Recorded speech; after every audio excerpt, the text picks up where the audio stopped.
Thank you. And thanks for coming here today. You know, I just have to start here because my oldest is a senior in high school. I've got a 17-year-old.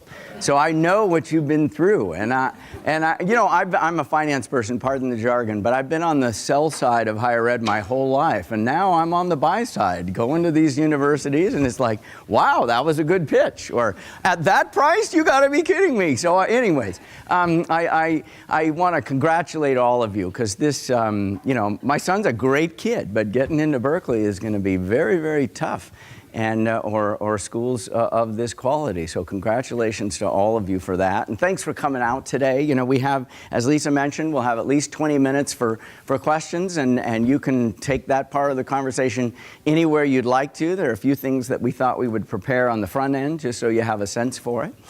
Let me also mention right at the beginning, so this building, as you probably know from your own student, just opened, right? It opened less than 2 months ago. It was in the planning for a long time, those 3 buildings that are out there that still serve us wonderfully. They opened in 1995. And they were the first 3 privately funded buildings on the Berkeley campus. And this building, of course, was completely privately funded as well. But that, you know, the business school really broke new ground in that capital structure sense as well. And we knew 10 years ago we needed another building. We had 1,300 degree program students in 1995 when that building opened. And when we started sort of construction on this, we had 2,200. So we really were bursting at the seams. And this building, for example, this building is called Connie and Kevin Chu Hall. And Kevin, when he made the commitment, so he's an alum, he's an undergrad alum, not an MBA alum. And when he made the commitment, which is a very large commitment, and named the building, right, he was 35. And so when you, that feeling that hits you right here that makes a 35-year-old say, you know, this institution is that important. It was that important to me. It's that important to society. It was really quite poignant. And when they were being shown just 2 months ago, because this room wasn't, I'm not sure it was open 2 months ago, they were being shown around the whole building by the architect, a woman by the name of Kathy Simon. And we got up here, and one of the things Connie said was, it feels like a treehouse. And I thought, oh, that's a great image, right? It's just, who hasn't had great experiences in tree houses? And but it's of course much more than that. And I'll come to that later, because it isn't just a building. It is of course about the enabling experiences that your students will have, right? It's the link between this building and the success of your students that at the end of the day matters, not just for your students and you, but for society. Society is going to need a lot from students as capable as yours, and that's why we made these investments. Let me introduce to you our wonderful, our incomparable head of our whole undergraduate program, and that is Erica Walker right there. Erica, thanks for being here. And we also have an incomparable career counselor that is totally dedicated to your program. This is the only undergraduate program that has a dedicated career counselor, and we pay for that. That's one of the things that our financial model allows us to pay for. And that's David Woodward. I don't know where David, right over there, David Woodward. Thanks, David. So thanks to you. So let me offer a few comments just on sort of what we're up to. We've got some slides, not a ton of slides, but I want to give you a little bit of a sense for the history of the school and a couple of points, and then we can discuss what you'd like to discuss. So the school is the second oldest. You may know this. The second oldest business school in the country. Actually, people often don't realize that. Wow. A West Coast University business school is the second oldest business school in the country. It is. The College of Commerce opened at UC Berkeley in 1898. The only business school that existed at that time was at the University of Pennsylvania. I don't think it was called the Wharton School at the time, but that is the oldest one, and we are the second oldest. And the University of Chicago opened a business school very, very near the same time that Berkeley did. So you can call it tied for second. I hear Cal's song. Yeah, I'm about to go into a jig here. You got to turn that off. As I'm an undergrad alum, as most of you know, of this not just Berkeley, but also the business school. So that song does get me going. Anyways, so 1898, and And so, you know, and Berkeley, 1868. So Berkeley as a campus is celebrating its 150th anniversary, right? 2018 is 150 years, so that's a big birthday. In 1943, it became the School of Business Administration. So it was called the College of Commerce. It was in South Hall. For those of you that know, the oldest building on campus was actually where the business school was in 1898.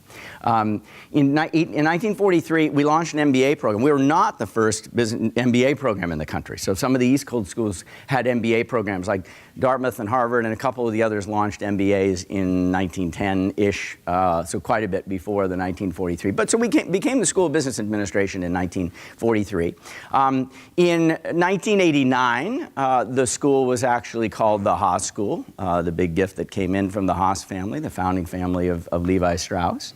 And in 1995, as I mentioned, those buildings opened. And I think, you know, in terms of kind of the hockey stick of this school's reputation, 1995 was pivotal, because when those buildings opened up, for those of you that knew, some of you I know are also alums of the school, and we were in Barrows Hall. I was in Barrows Hall. It is not like these three buildings, all right? You know, we shared it with political science and sociology and a few other departments. There was no real sense of belonging, no place people could hang out. For those of you that have spent any time here, you're out in the courtyard here, it feels like a town square. I mean, the students are, it's like a workspace, right? You got people hanging out there. It's just absolutely marvelous. So that sense of belonging and affiliation that makes people feel so connected to an institution. That didn't just drive alumni engagement and a willingness to invest back in the school, which it did. It also kind of put the school on the map as sort of, if you're a recruiting company, it's like, this is a go-to school from now on, right? And that's really what 1995 felt like. It was a great school before 95, but that was definitely a turning point. All right, so, and then this building, as I mentioned, just opened about a year ago. So that's a very quick overview of the whole school. Now, the undergraduate program has historically been for juniors and seniors, and only juniors and seniors, and roughly we've been running about 350 in a class, so 700 undergrads at any given time. And as I mentioned, we're up to around 2,200 total degree program students. So about a third of our students are undergrads, and about two-thirds of them are grad students in various, most of them MBAs. We have 3 different flavors of MBA. We have a master's in finance, financial engineering program. We have a PhD program. But about a third of our students are undergrads. And we can go to the next slide. So I just want to hit you with a couple of thoughts here. You know, a couple of points that aren't even on the slide that I think are important, right? So this business school and Berkeley is still an integral part of what we call the California Master Plan for Higher Education. So it's still true that roughly 1/4 of our students are community college transfer students. They arrive at Berkeley as juniors the same time they arrive in the business school. It is super competitive, right? Fewer than 10% of those who apply get in. Those who get in are outstanding, and among our most dedicated students and among many of our most successful students. So that's part of what Berkeley does for California and the world, and I think that's a really important thing. If you look at the share of Berkeley students and roughly the share of Haas students as well, about a third of the students are Pell eligible. They're from families with incomes less than $50,000. That is a really important part of this societal mission of Berkeley as a public institution. Increasingly privately funded public institution, but still public at its core, right? So when people think about why don't you just become private because the state has pulled back so much, it's like, no. Part of what Berkeley is that it is singular among the country's great universities as a public institution. And that publicness is part of why a lot of our faculty and staff and students are here. It's really fundamental, even though the financial model has changed quite a lot. 1/5 of our students are first in their family to go to college.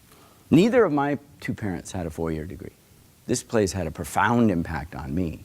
One of the faculty members, I ended up going, financial economics is my field. But when I was here as an undergrad, I think it was a sophomore intermediate macro class. And one of the Haas faculty at the time, she came up to me, Fran Van Loo was her name, and she handed me a midterm that I'd done very well at. I'd never talked to her one-on-one. She said, come talk to me in my office. I went to talk to her. She said, have you ever thought about getting a PhD in economics? Sort of like, you've all heard the phrase, you can't be what you can't see. I don't think I knew somebody who had a PhD. This was just not something I could see. She did a lot of other things for me, and then, fast forward 3-4 years later, I'm in a PhD program in economics, and I've never looked back, and it's been the perfect fit for me, right? But that's part of what this social mobility engine that Berkeley is all about, and its business school is all about. So my path was a bit different. I come from a business family. I wanted to go to business. I was in business school. I was a business major, and here I am. I become an academic. It's like, what happened? Well, Berkeley happened, and for me, it was exactly the right deviation on where I was headed. All right. So when people ask me, what problem are you trying to solve? Look, at the end of the day, this is one of society's most important institutions. We are trying to bring as much benefit from this institution to society, to California and beyond, right? That's the largest level criterion, right, or objective statement. But to make it more operationalizable, it's not easy for me to go into a budget meeting with that bring as much value to society criterion and say, yeah, now I can pick between A and B. So I often state it this way. I am trying to maximize the long-run reputation of the school.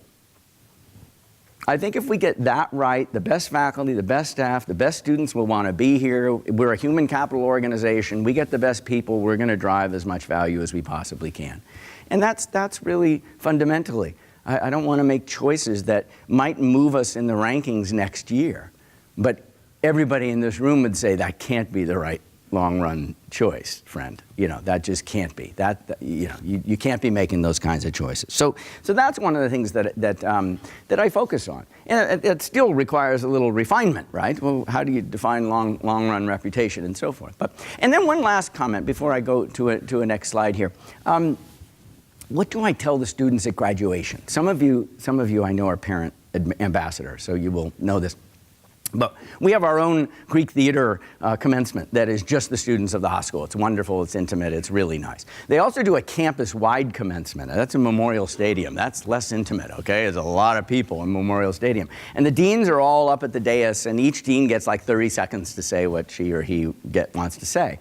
And here's what I say at that. I'll just show you. I mean, if you're close to graduation, you'll have to listen to this again. But I will say, and I'm speaking to the students there, right? I will say, look, you distinguished yourself. You got into Berkeley by distinguishing yourself as an individual contributor. I mean, really quite remarkable performance. And if we've done our work well, then you are starting to realize, or you already realize, that you will do your life's most important work by working through and with other people. Now, you can call that the leadership transformation. The word leadership is a big one, and it's often overused. But the idea that you will do your life's most important work by working through and with other people, not just by being that really capable Lone Ranger, that's a different mindset. And people go through that gestalt change at a different point in their lives. But that's part of what we're doing here. Yeah, they need to know the finance and the strategy and the accounting. Yeah, they need to know that. But it's larger than that. And part of what we're trying to do when we click that mindset change is what we're trying to do as educators. When people ask me, when are you at your best as educators? Yeah, we have to deliver the finance and the strategy and the accounting, right? That's the knowledge transfer. We got to get that right. But that's increasingly commoditized in our, if you don't mind my using the word, industry. One level up from that, we have to deliver a set of cognition skills. Are they good critical thinkers? Can they ask themselves better questions? Ask themselves and other people better questions? Or creative thinkers? Or integrative thinkers, right? All of this kind of thing. But at the level even above that, sort of tier 3, we are in the identity-making business. We are in the identity-making business. When a student, undergrad or grad, comes up to me after having been here for a year, tugs on my coat and says, I'll just use starting a company as an example. When I first got here, starting a company, they do that. Now, I do that. I get it. I might not choose to do it right out of school, but I get it. What's that worth? What's that worth? That's not like, wow, you really know the accounting well. Not to take away from accounting. It's important to know the accounting well. But when you can see identities in yourself, have you ever thought about getting a PhD in economics? No. That was an identity I couldn't see in myself. So that identity-making process works differently for different students, right? There isn't one identity we're trying to create here, but we do want to create them so that they have more degrees of freedom and they can see their lives in much, much larger ways. That's really what we're going to need from them. Okay, next slide here. There's quite a movement toward simultaneous degrees, and we're harnessing some of that. Like some of you have heard about this MET program, this Management, Entrepreneurship, and Technology. This is a new dual degree. Some of you I know are parents from that program. So complicated, right? You say, wait a minute, are you trying to hurt these people? You bring them in and you know, as freshmen, and you drive them through a full engineering degree. I mean, the engineering faculty were not saying, oh yeah, you can dial down the intensity for the dual degree. No. The engineering faculty are saying, over my dead body, are you going to dial down the intensity of that degree? And my faculty were saying the same thing. You want to launch a dual degree. This is the two deans saying, hey, let's do this, right? And the faculty are saying, only if they get the full on both sides, right? And so, so you might think, well, how are they doing that? Well, one of the things is that it's a quite selective program, and young people are finishing high school with so many more AP units, as most all of you know, right? Advanced placement and so forth. So they're not taking Math 1, A, B, and C, the first 3 calculus courses, the ones that are actually getting into this program. So it is very intense, don't get me wrong. But part of why we're seeing so many double majors, there are really 2 reasons. One is it's so valuable, right? It's super valuable to have that credential. I graduated from Berkeley. That's a really valuable credential. But if you want to separate even from that group, if you're able to graduate with 2 degrees, that's a real separator. And 2 degrees like engineering and business, oh my gosh, right? So you can see why kind of the positioning in the marketplace is absolutely outstanding. But a second important driver is this sort of feasibility constraint that's getting relaxed, by which I mean, if you come in with a lot of AP units, that just makes it a lot easier to even think about a dual degree. If you come in with no AP units, and I came in with almost none, it's like not even feasible, certainly not in 4 years, to do 2 degrees. So that's why this trend is really, really moving quite a lot. You can see some of the data there. The 90% who receive full-time job offers within 3 months, some of those 10% are not looking that hard, okay? I have to be honest with you. I just want to be frank. All right, well, and that starting salary, that's a significant number, right? You know, one of the things that depending upon which people look at the ROI of undergraduate education and then look at salaries. If you just look at the salary of the people graduating from undergraduate business schools, we usually rank number 2. If you look at ROI, we almost always rank number 1 because we're much less expensive. Number 1 on salary is often Wharton, and they send a lot of people into the finance industry, which tends to be, right? But we're competitive just on the salary with Wharton. And then when you do the ROI, because we're so much less expensive, not a lot less expensive if you're out of state, but still less expensive. Anyway, so in terms of salaries, kind of the hard numbers, the school does very well. Next slide, please. I'm not going to spend a lot of time on this, but this is right at the core of part of what we do. If you talk to the CEO of any company, any industry, any size company, and you said, do you spend more or less than 20% of your time managing the values, the culture inside your company? Really hard to find a CEO that would say less than 20% of my time. It's like fundamental. It's what drives the way people interact in companies, and everybody has that experience. If you ask the same question of presidents of universities and deans of schools, very few of them would say 20%, if they're being honest. What's so different about my industry? One of the things that we did about 10 years ago, we did not create a culture. The culture that got created at this business school and has been separating it competitively for generations was created by the spirit that is Berkeley. We did codify it, though. We put words to it. We did that about 10 years ago, and these are the words that we put to it. And these defining principles, do we use them for admissions? Unflaggingly.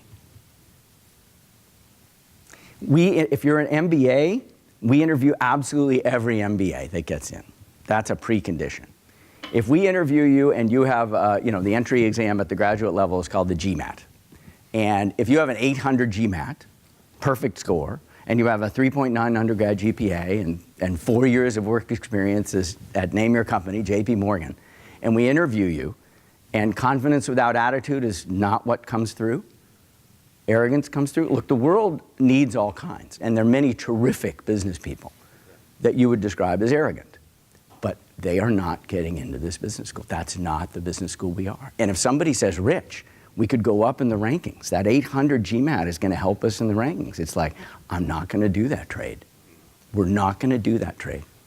And if the incoming class of MBAs, which is around 250, a little bit more now, comes in, and 5 of their classmates, 2%, you meet them and you think, boy, how did you get through the confidence without attitude screen, right? And we all know people who wouldn't get through it, right? And they can be terrific people, again, but it's like, take a stand, please. Take a stand. Are there 5 of those people in your class? You're going to look at me talking about these and think, will you stop talking? We're not walking the walk.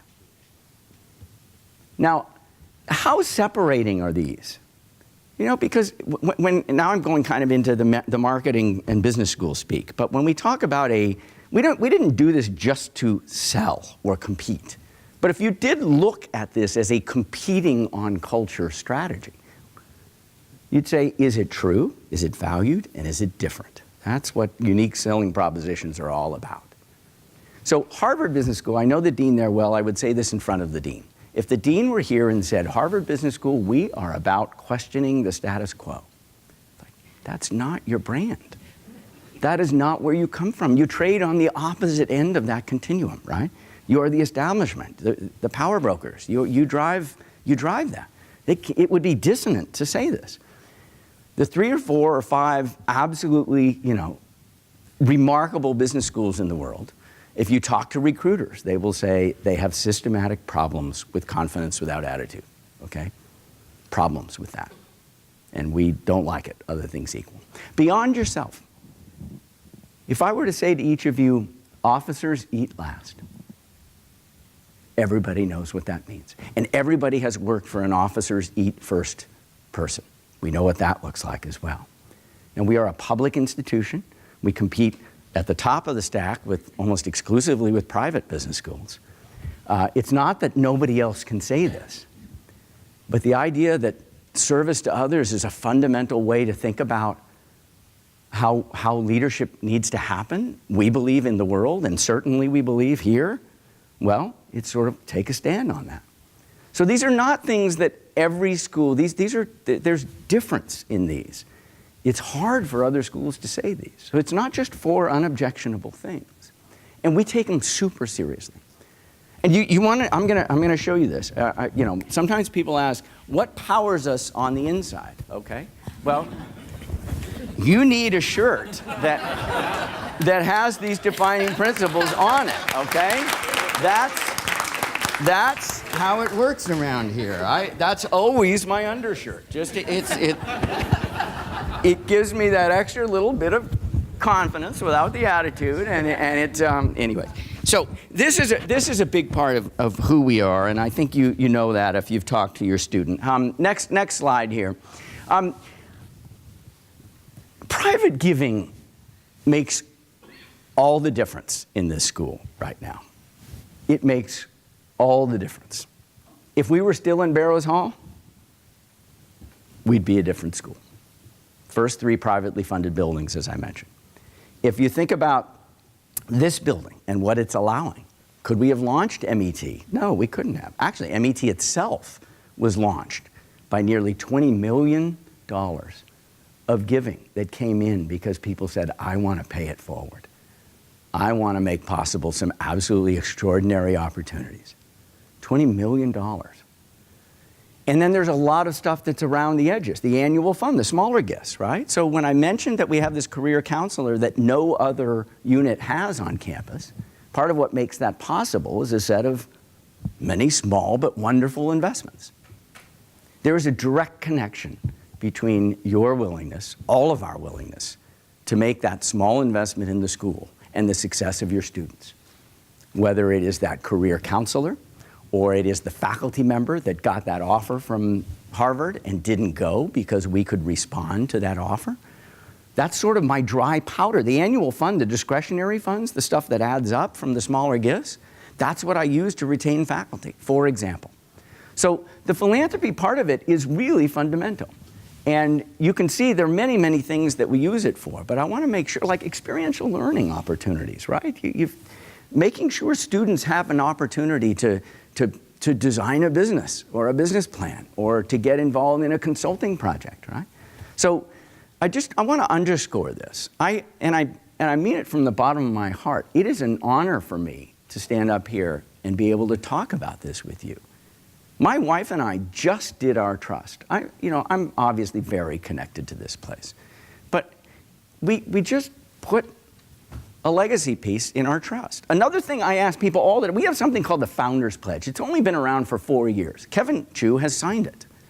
The fellow who's speaking at lunch today, Scott Galloway, has signed it. Scott just gave us a $4+ million gift to fund students, but a specific category of students. He wanted his gift to go to students who are children of immigrants. Because it's the right thing to do, because that's what Berkeley does, and also because that's the message he wanted to send. Berkeley is an including place. He signed the Founders Pledge. Why am I mentioning the Founders Pledge? Because I've talked to a lot of the Founders Pledge is very simple. It sort of says, what it says is, if I have a successful exit or an exit from my company, I will make a personally meaningful gift back to the school. That's all it says. It doesn't say 3% of founders' equity, anything like that. And so I'm asking people to sign it. And about 3 weeks ago, Leslie can confirm that, about 3 weeks ago, I realized I haven't signed it. Well, I'm not a founder yet, but I signed it. And you realize these are the mindset shifts where you realize this institution has been great and will be great because people have been paying it forward, investing in it. Really important to who we are. One more. Oh, I guess we are at Q&A. So I'll just summarize there. I've overshot a little bit, but let's go. Anything you'd like to ask me on any topic, I will just obviously be as open as I can. But who's got, and we have some microphones, so we can pass the microphone to you if you have a question. Who's going to kick us off? Thank you very much. We've got one up here. Here's a mic. Thanks. Given the class size of about 350, yeah. And then maybe other major business school, the top one, they have maybe 600. Often bigger. Right, and maybe bigger. Would that, how do you think in terms of the competitive, in terms of the alumni connections going forward and the impact to the society? Are you thinking about increasing the class size, or what are the considerations there? Super important question. So our MBA program, full-time MBA especially, is the smallest in the top 10 by far. And our undergrad program, I think it's exactly the same statistic. We're on the smallest end at the graduate and the undergraduate level. My own view is that we're below, I'm using economics jargon, but we're below the minimally efficient reputational scale. We would have a better reputation if we were large. That's part of how we pitched this building to donors, is that we need to serve more students. And if we serve more students, we will be a stronger school. And we will be doing the right thing, I think, right? It's sort of like if you've got that many applicants, why don't you expand? So quick answer is this building will allow us to expand, and we are expanding our full-time MBA. Full-time MBA is going to go from like 250 to 300 within a couple of years. And I think it might go to 350 in a class within a couple more years. So looking out 4 or 5 years, right? That's a pretty big growth, right? A 40% growth. The undergraduate program has been running at 350. We're moving toward 400. Exactly where it will stop, I don't quite know. We'll go here and then we'll go here, please. Yeah, so great insights. Excellent. Thank you so much. So one of the... It's on. It's on. So one of the questions is, you mentioned the change in the financial modeling a few times in your presentation. Could you elaborate on that as to how it has changed over the years? Yeah. How much time do we have? Do we have it? I like this question because I spent a lot of my time thinking about it. So, you know, at the most macro level, I tweeted just this morning because it was in my wonderful notes for this program. Thanks again for those, Lisa. But today, Berkeley receives twice as much each year in financing from philanthropy. This is the campus, as it does from the state of California. Twice as much. So that game has totally changed. I was here in the late 70s and early 80s. 79 is when I graduated from high school. If you look in the 1980s, roughly 50% of Berkeley's budget was state funded, all right? And it was even higher before that, but I'm just going back to sort of my vintage. You know, 10 years ago, it was about a third. 10, 15 years ago, it was about a third. And today it's 12% state funded. So that's kind of the macro picture. Now, philanthropy, you know, people have come forward to help Berkeley and many, but that parameter has changed massively in a generation, right? That's pretty shocking. At the business school, it sort of looks like that and more. When I was, some of you know, our terrific prior dean, Tom Campbell, was the director of finance for the state of California under Governor Schwarzenegger.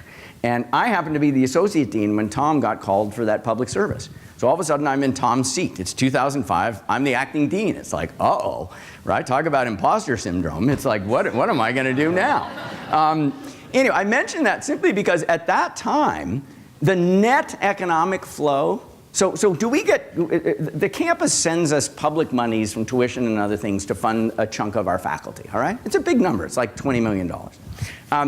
Back then, when you added up all the money we were sending to campus, less than 20 million. It was like 17 or 16, but we were getting like 4 million net.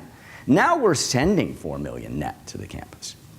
So we are net funders of Berkeley. Now, that's true of almost every business school. They are net funders of their university. So I don't want you to think that we've been treated disproportionately horribly. That's kind of the way higher ed works. Please. Can you talk a little bit more about the dual degree programs, if those are active? And I guess to follow up on his question is, how would that work? I mean, as far as the funding between the two different schools. Yeah, super question, because, you know, if there's one of the things that I talk about most these days, it is, you know, just at the level of vision statements. I mean, most of you know this, you've been in industry a long time, but a vision statement is a description of a future state. What does the future look like? Can you paint a picture that I can see, that we can aim toward, right? That galvanizes people. And one of our vision statements around the culture strategy was very, very simple. We want to be the most defined by culture business school. Period. And many people in the industry would say we've already achieved that. I am regularly asked, and again, we didn't create the culture, but we did codify it, and we used it for admissions and so forth. I'm regularly asked by deans' conferences to speak to other deans about what we've done on the culture front. Now, the reason I started there is because one of the other really big themes is, here's another vision statement. Can Berkeley become the place for the pairing of science and business? So MET, with the launch that launched just this year, the students just arrived, we sort of built it a year ago, is such a neat example because Harvard and Stanford business schools, by many measures, the top business schools in the world right now. They are absolutely outstanding institutions. They absolutely are. But their strategic choice has always been, we do MBA, we do not do undergrad. So you have an undergrad that gets into Harvard, gets into Stanford, gets into Berkeley, wants to do engineering and business. Harvard and Stanford cannot offer a Bachelor of Science in Business and a Bachelor of Science in Engineering. They are structurally incapable of offering the product. That's kind of a nice competitive situation. Right? So the financing for that one, again, the idea is, if we have to, well, anyways, are these students that would be coming in anyways, and we're building sort of some new courses and new mentoring and new other things? Yeah, it's more that these were students that would already be here, but we're going to put some special services around it, and that $20 million in endowment that I mentioned, 18 is the number, is supporting all of that. But that was privately funded. The initiative in that sense was privately funded.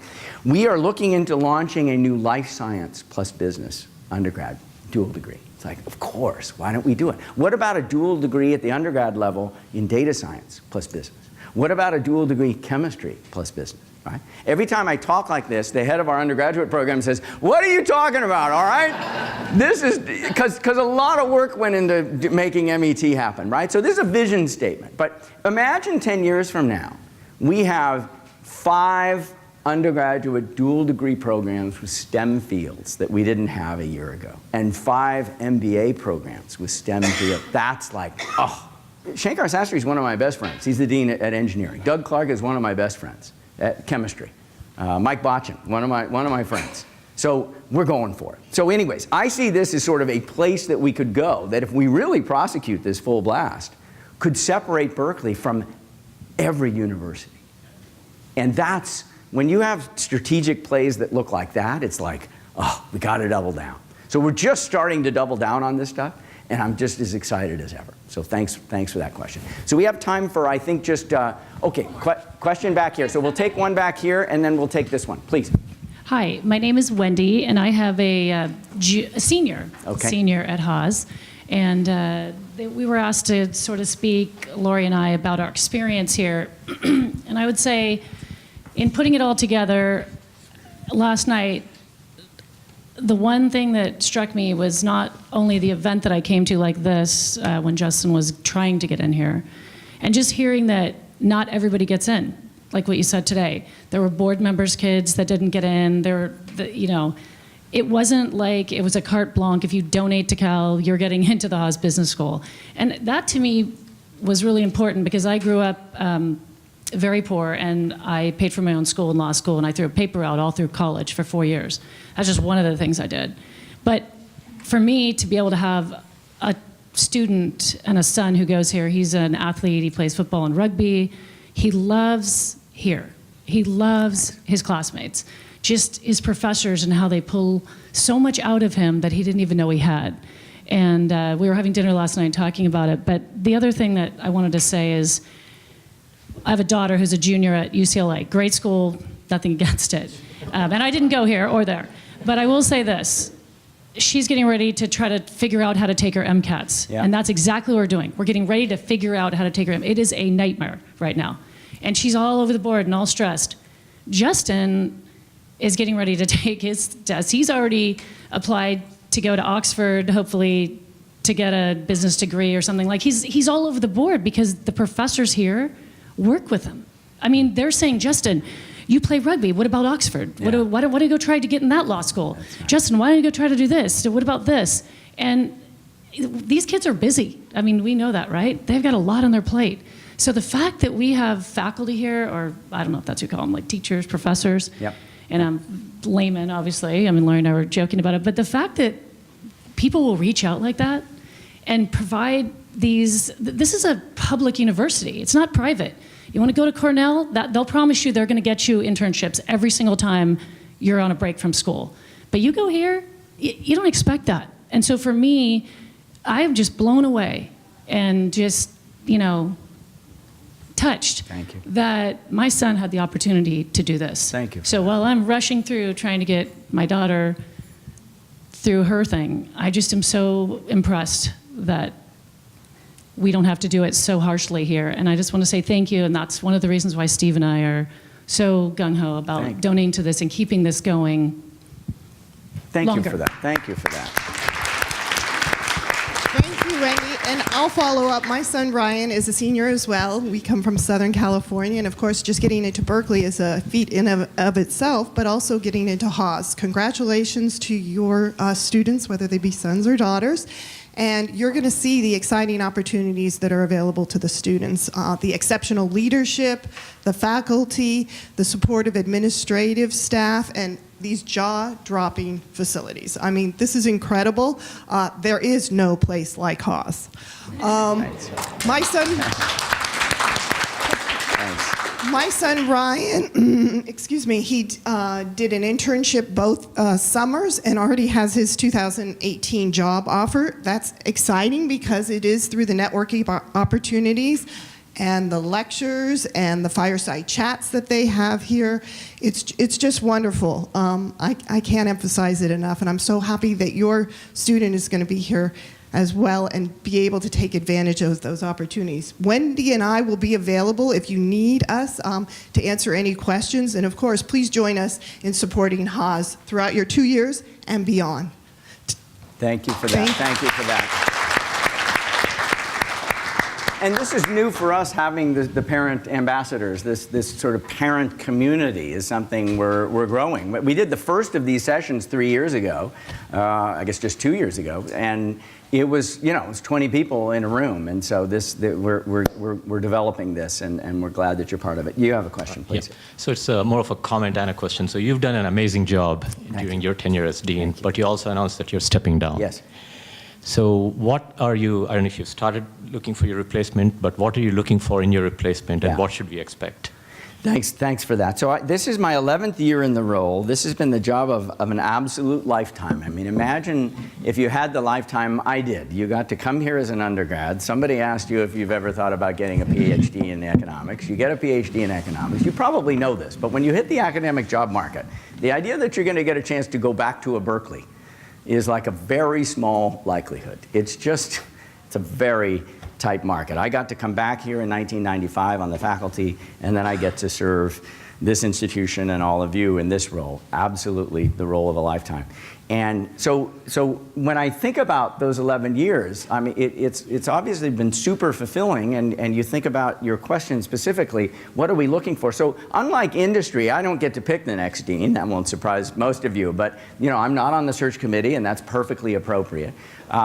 We do, Isaacson Miller is the search firm that's handling this particular search, so we're certainly investing in the search process. There are people from all parts of our committee. Erica Walker's on the search committee, so good person to get to know if you want to influence the decision. There are about 10 people on the search committee, a couple of Haas board members and students naturally, and so forth. Okay, so what are we looking for?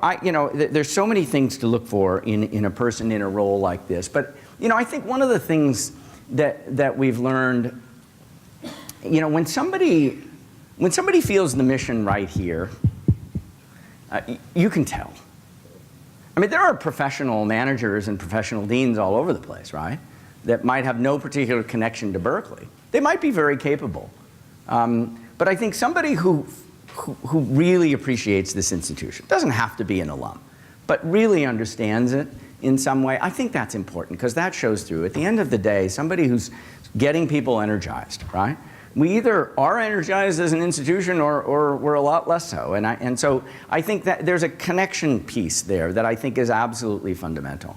There is a kind of operational piece specifically around funding the school. Now, I'm being perfectly frank with you, but we do need a fundraiser. So when there was just a wonderful gift to the University of Michigan, which is an outstanding university, and it was a $100 million gift to the business school. And when we look, and that's a big gift, and it wasn't the first one. The Ross family has given, I think, $250 million to the Ross School of Business at Michigan. And great for them, and great for the students, right? The largest gift we've ever received, and I am not complaining, is $25 million, and the largest gift that Berkeley has ever received was the Hewlett Challenge. It was $110 million. I think the second largest gift Berkeley has ever received is on the order of 50 or 60 million. So, when you're competing with schools like that, it's sort of like, look, we can have all the culture and all the heart and all the soul and all the geography and Silicon. These are great assets. But you do, and it's not true that the school with the most money wins. But at some point, right? When schools are able to support students in radically different ways. So that's absolutely fundamental. Those are the two things. If somebody said, you've got to have, I'll only let you write down two things. I'd say, the heart and the skill at fundraising. And at some level, I guess I wish I didn't have to say the second of those two things, but that is where the future of the school increasingly lies. And there are many other things that are going to be important. So let me conclude here. Thanks for being here. Thanks for entrusting your student to us. This is a really big deal. I don't think I realized how big a deal it was until this year when I'm looking at my 17-year-old and I'm visiting campuses and I'm thinking, oh my gosh. But I especially get it now. And you know, part of what gets us out of bed in the morning is these trajectories that get enabled. I got this email not long ago from one of our undergrad students who was so interested in data science and analytics and also interested in sports.